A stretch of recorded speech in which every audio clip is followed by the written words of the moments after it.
Thank you for hosting this evening. I'm very pleased to be here, and imminent happy Mother's Day to everyone in the audience who's a mother. I'm involved in politics almost exclusively because of my kids. I have a 12-year-old son whose name is Sam, and I have a 10-year-old daughter whose name is Anna.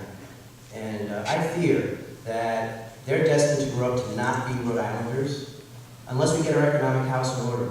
We have a crisis in this state. We have an urgent crisis that our economy is unwinding, and too many of our educated children have to leave to find the jobs that they want. My daughter's a very interesting case. She's 10 years old, and she's in 4th grade. She came home all excited at the beginning of school because she found out they had a student council, and she ran for the seat, and she won. The night she came home, when I finally got home, she said, Daddy, guess what? I said, what is that, sweetie? She said, I'm the first block to hold elected office in Rhode Island. So that's what I'm up against. She can also she could probably do a thesis presentation on the master level. It's really quite scary. But this is so important, what we're all 6 of us doing up here tonight.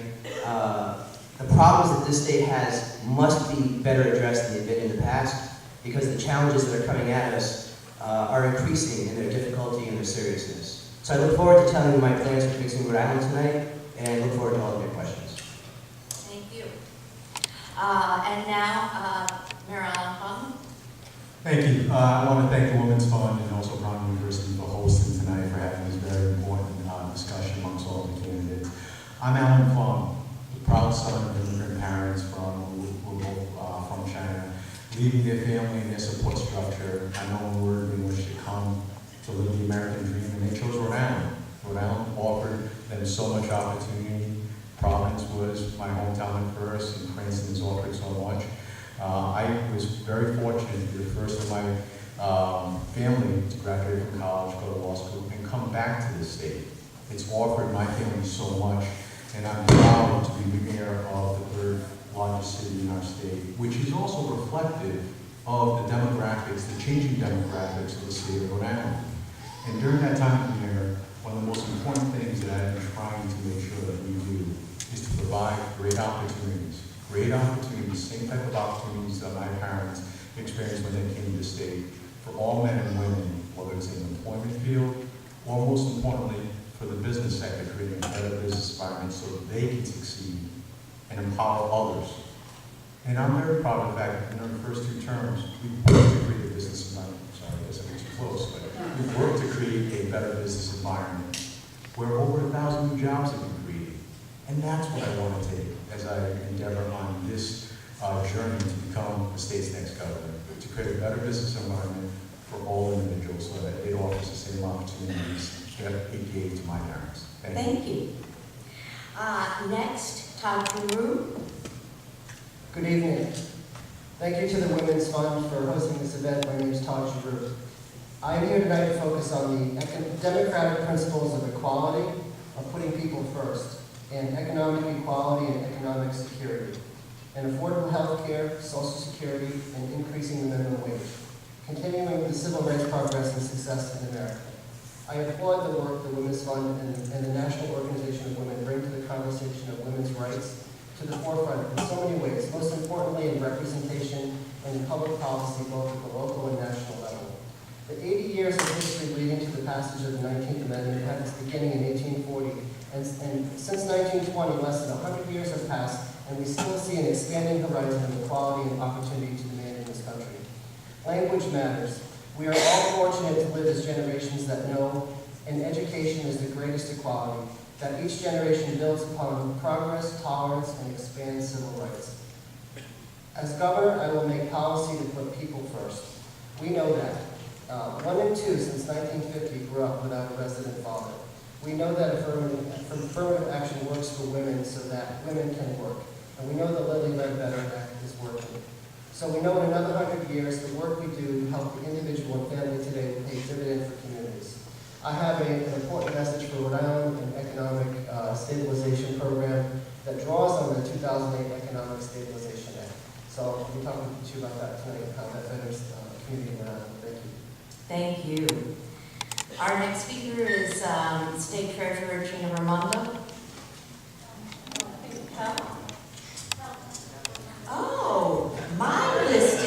inaccurate order. Mea culpa. Clay Pell. Well, good evening, and thank you to the Women's Fund for convening this critical conversation. I believe that Rhode Island needs a new direction. I think we have to change the culture, politics as usual, and cynicism that held back our state for too long, and that we need a new generation of leaders to move the state forward. My experience is not that of an elected official. I served as an officer in the Coast Guard, as a member of President Obama's national security team, and as a leader in the Department of Education. My background and my values guide me in everything that I do. Discrimination is real in Rhode Island today. Discrimination is seen in the paychecks of women who continue to suffer a wage gap. It is the difference between paying your rent and falling behind. It is the challenge of women and minority-owned businesses to get their fair share in the marketplace. It is the promotion gap where women and minorities do not move up the ladder as high or as quickly as men. That's why, earlier today, I proposed the Rhode Island Women's Equality Agenda. As governor, I will stand up for women's reproductive health care rights. I will ensure that we have equal pay for equal work in our state workforce, and I will challenge the private sector to do the same. I will increase the number of women-owned businesses awarded state contracts. And as a former prosecutor, I will strengthen sexual harassment laws and protections for women and families from domestic violence. I look forward to discussing these issues and others with you tonight in the months ahead. Thank you. Okay, now. Thank you, and good evening. My mother always told us that if you want something done, ask a busy woman. So thank you to the Women's Fund, and thank you to all of you for being here this evening. Making progress on so-called women's issues helps everyone, and will help us to put people back to work and move this state forward. We need to increase the minimum wage, and we need to ensure equal pay for equal work. Recently, I rolled out my plans to end gender discrimination in the workforce, and I was explaining to my 9-year-old daughter that men make more than women for the same job. She's a 9-year-old. Her response was, "Mom, that's stupid." She's right. It is stupid, and it's time to stop it. Girls should grow up knowing that men and women should be paid equally for equal work. They should see women in positions of leadership throughout society, in government and in business, everywhere. I'm very proud of the fact that in the Treasurer's office, half of my senior team are women. That was a choice. And I'd like to see girls grow up seeing Rhode Island elect the first female governor. It matters to have women in positions of leadership because we take a different perspective to the job. When I got into office as treasurer, one of the programs I inherited was the Crime Victims Compensation Program. It had been neglected for years. 900 claim backlog, people not getting their calls returned for years. We eliminated that backlog, and I'm proud to say we expanded it to help victims of domestic violence. I have a track record of getting things done, and I look forward to working with you. Thank you. And finally, Mayor Angel Taveras. Thank you, and thank you for having us tonight. I am pleased to be here with you. Let me just tell you, I'm here tonight because of an extraordinary woman. I was raised by an immigrant mom who didn't go beyond 8th grade. She worked second shift in factories to raise her 3 kids. We lived in public housing, but that was great because it all depended on what she earned, and she was happy to be able to provide for us. We had clothes on layaway and at hope, because that's the way that we could afford to get some of the clothes that we wanted. If we were lucky, we got to go to Tom King. And my mom worked very, very hard to raise us, and she's why I'm here today. And I want you to know that because these issues are important to me. When we talk about raising the minimum wage, I can understand what that means and the impact it has on people. We talk about pay equity, how important that is, and the difference it makes for the kids who are growing up in households as well, and the impact that it has on women. When we talk about having a stronger education system, I'm a Head Start baby, that's why I'm here.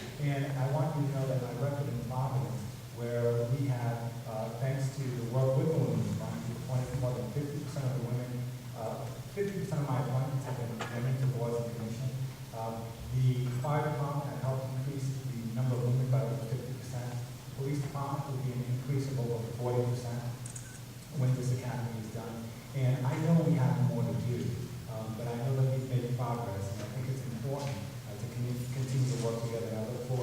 discussing the future of our state tonight. Thank you. Thank you very much.